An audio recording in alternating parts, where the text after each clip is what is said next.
Control के मतलब control EC मतलब एंड सोर्स सीपीयू।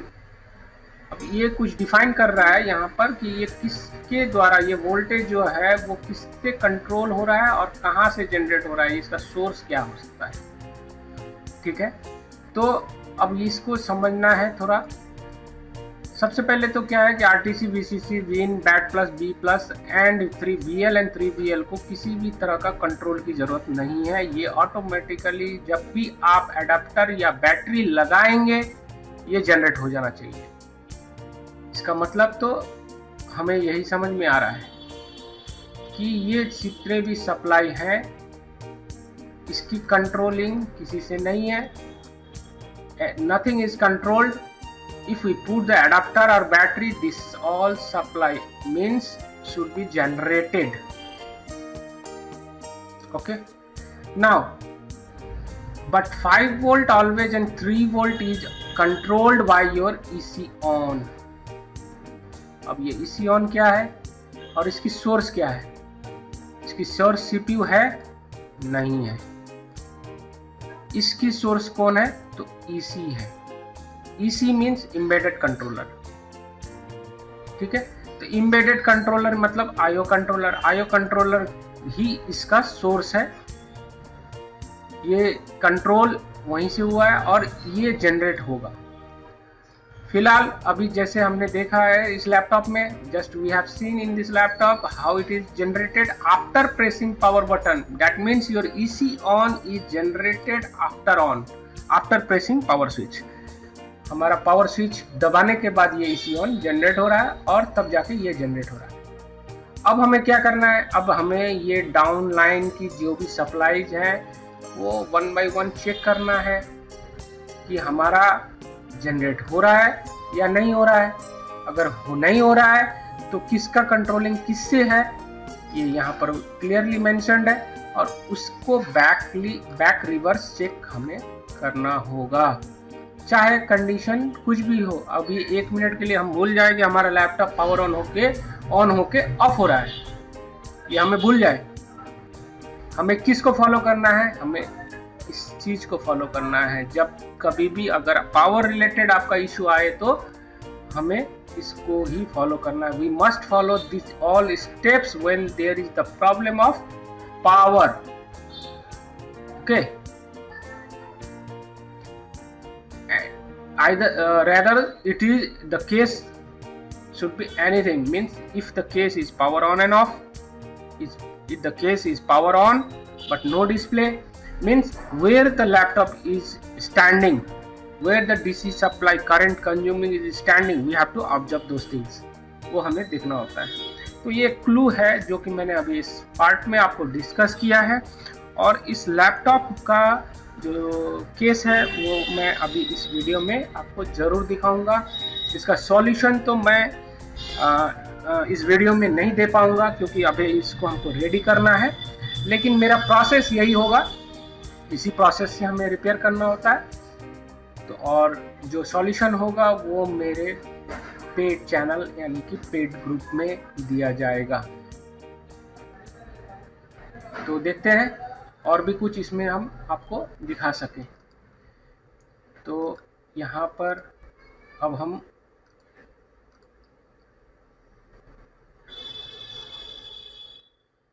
देखते हैं कि इसके बाद क्या क्या हो रहा है। जैसे कि अभी हम 1 मिनट के लिए भूल जाएं, मैंने जैसे बताया कि 1 मिनट के लिए हम भूल जाएं कि हमारा लैपटॉप पावर ऑन होके ऑफ हो रहा है, तो हमें उस चीज़ को साइड में रख के हमें जो फॉलो करने की चीज़ थी वो हमने आपको दिखाया कि पावर का sequence.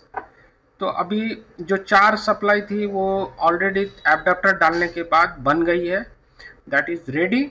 Now we have to check, yes after power on my 3 volt and 5 volt is generating, yes generating well। now the another, what was that, my 3 volt EC and 3 volt PCH, that is generated or not। now we have to check, see in the BIOS pin number 8, this is the BIOS, ये हमारा BIOS का pin है।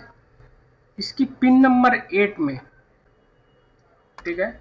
तो pin number 8 का जो supply है, ये pin number 1 हुआ। पिन नंबर 8 में अभी हमारा कोई सप्लाई नहीं है, ठीक है। तो ये भी हमारा आफ्टर ऑन यानी कि 3.10, और यहाँ पर जो सप्लाई बन रहा है वो 3.51। दैट मीन्स ये 3.10 जो है, यहाँ से क्लू मिल रहा है कि ये जो सप्लाई है ये कोई और सप्लाई है, जो कि directly not coming from coil. मतलब ये या तो 3 वोल्ट ईसी होगा या फिर 3 वोल्ट पीसीएच। तो इससे हम कंफर्म कर सकते हैं कि ये हमारा पीसीएच का सप्लाई भी रेडी है। अब हमें देखना था अकॉर्डिंग टू द स्कीमेटिक, यहाँ पर देख सकते हैं 3 volt EC and 3 volt PCH.